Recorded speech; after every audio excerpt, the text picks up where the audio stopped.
شرم کا مقام ان مردوں کے لیے۔ کل والی تحریر کو پڑھ کر ایک بہن نے ان باکس میں آئی اور کہنے لگی، بھائی آپ کہتے ہیں کہ شوہر جو کہتا رہے اللہ کی رضا کے لیے خاموشی سے سنو۔ اپنے خاوند کی ہر بدتمیزی اور گالیوں کو مکمل خاموشی سے برداشت کرتی ہوں، لیکن مجھ سے میری ماں پر گالی برداشت نہیں ہوتی۔ میری ماں کو اس دنیا سے گئے 5 سال ہو گئے ہیں اور میرے شوہر میرے سامنے میری ماں کو طوائف کہتے ہیں، میرا کلیجہ پھٹ جاتا ہے۔ 8 مہینے پہلے ماں کو یہ لفظ کہنے پر شوہر سے بدتمیزی کی، آج سے 8 مہینے بعد بھی شوہر نے مجھ سے بات چیت بند کر رکھی ہے۔ کیا اسلامی احکامات صرف عورتوں کے لیے ہیں کہ خاموش رہو، درگزر کر دو، برداشت کرو، فرشتوں کی لعنتیں ہوں گی؟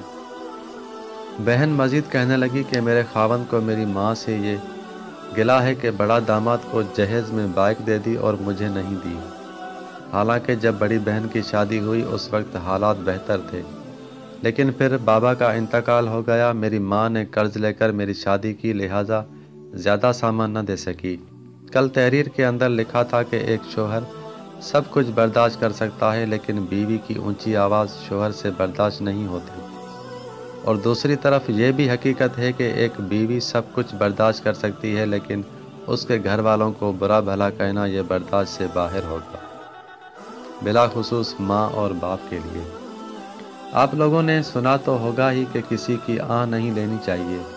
یہ آہ کا کانسیپٹ صرف ماں، باپ یا یتیم مسکین بچوں کے ساتھ نہیں بلکہ ہر اس شخص کے ساتھ ہے جس کا دل دکھایا گیا ہو۔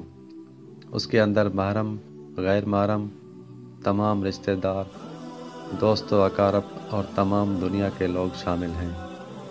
جی یہ فلاں شخص نمازی ہے، جواب ملے گا منہ پر مارو اس کی نمازیں۔ جی یہ حاجی ہے، یہ روزہ دار ہے، یہ تہجد گزار ہے، مگر سارے اعمال کالے کپڑے میں لپیٹ کر منہ پر مار دیے جائیں گے۔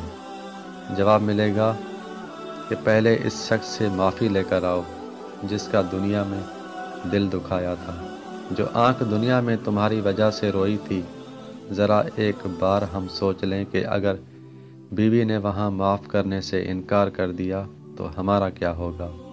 وہ اپنا گھر چھوڑ آئی، صبح کا ناشتہ، دوپہر کا کھانا، رات کا کھانا اس کی ذمہ داری، کپڑے دھونا اور استری کرنا اس کی ذمہ داری، گھر کی صفائی، جھاڑو پوچھا اس کی ذمہ داری، بچے سنبھالنا، بچوں کی پرورش اس کی ذمہ داری، ساس کا یہ کام، سسر کا وہ کام، یقین جانیے کچھ بھی اس کے ذمہ نہیں۔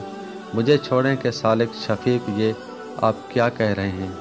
دنیا کے کسی بڑے عالم سے پوچھ لیں، ان میں سے کوئی ایک کام اس کے ذمہ نہیں سوائے بچوں کی پرورش کے۔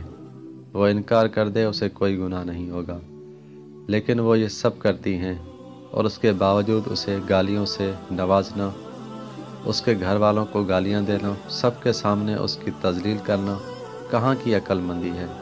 تم اللہ کے بندے ہو، وہ بھی اللہ کی بندی ہے، اور اللہ سب دیکھ رہا ہے۔